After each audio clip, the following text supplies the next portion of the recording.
বালিয়াকান্দিতে গণ অধিকার পরিষদের মনোনয়ন প্রত্যাশী প্রকৌশলী জাহিদের পূজা মণ্ডপ পরিদর্শন। বালিয়াকান্দি রাজবাড়ী প্রতিনিধি।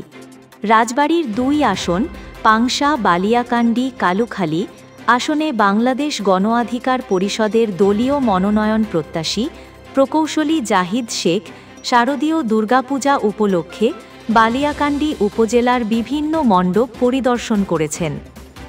২ অক্টোবর বৃহস্পতিবার বালিয়াকান্দি উপজেলার বিভিন্ন পূজা মণ্ডপ পরিদর্শনকালে তিনি বলেন, আমাদের দল বাংলাদেশ গণ অধিকার পরিষদ একটি সম্ভাবনাময় রাজনৈতিক দল। আমি বিশ্বাস করি সুষ্ঠু, অবাধ ও নিরপেক্ষ নির্বাচন হলে আমি নির্বাচিত হব এবং রাজবাড়ী ২ আসনের মানুষের জন্য কাজ করব। তিনি সকলকে শারদীয় দুর্গাপূজার শুভেচ্ছা জানান। শান্তিপূর্ণভাবে পূজা অনুষ্ঠিত হওয়ায় আইন শৃঙ্খলা বাহিনী সহ প্রতিটি রাজনৈতিক দলকে ধন্যবাদ জানান। তিনি আরও বলেন, আমাদের রাজবাড়ী ২ আসনের মানুষ শিক্ষা, স্বাস্থ্য খাতে অনেক পিছিয়ে। আমি সুযোগ পেলে এর উন্নয়নে কাজ করব।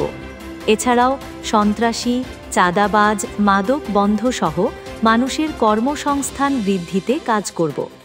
এ সময় যুব অধিকার পরিষদের জেলা শাখার সাবেক সিনিয়র সহ-সভাপতি ও ছাত্র অধিকার পরিষদের বালিয়াকান্দি উপজেলার শাখার সভাপতি কাজী সাইফুল ইসলাম অভি, কালুখালী উপজেলা শাখার সভাপতি মোহাম্মদ ওবায়দুর রহমান, বালিয়াকান্দি উপজেলা শাখার সাংগঠনিক সম্পাদক শারাফত ইসলাম অনিক সহ নেতাকর্মীরা উপস্থিত ছিলেন। পূজা মণ্ডপ পরিদর্শনকালে মনোনয়ন প্রত্যাশী জাহিদ শেখ বলেন, এটা খুবই খারাপ, এর মধ্য দিয়েও যে পূজাটা সুন্দরভাবে শেষ করতে পারছে, এটা সবার কাছেই আমি ধন্যবাদ এবং কৃতজ্ঞ। এবং এই সাথে সাথে দেখেন এবারকার পূজাগুলো কোথাও কোনো বিশৃঙ্খলা হয় নাই, যেটা আমরা খুবই টেনশন ছিলাম যে খাগড়াছড়ি তো দেখতে পাচ্ছেন ইতিমধ্যেই যে বড় একটা ঝামেলাটা গেছে। তো এটা নিয়ে আমরা সবাই একটু অডিট ছিলাম, যারা রাজনীতিবিদ আছে সবাই একটু ছিল যে হয়তো বা এই পূজাকে কেন্দ্র করে কেউ কোনো দুষ্কৃতি কিছু করতে পারে। আমাদের যারা কমিটিতে আছে যে জেলায়, তাদের সবাইকে কড়া নির্দেশ দেওয়া ছিল যে কোনো পূজায় যেন কোনোভাবে কেউ কোনো দুষ্কৃতি বা কোনো কিছু না করতে পারে।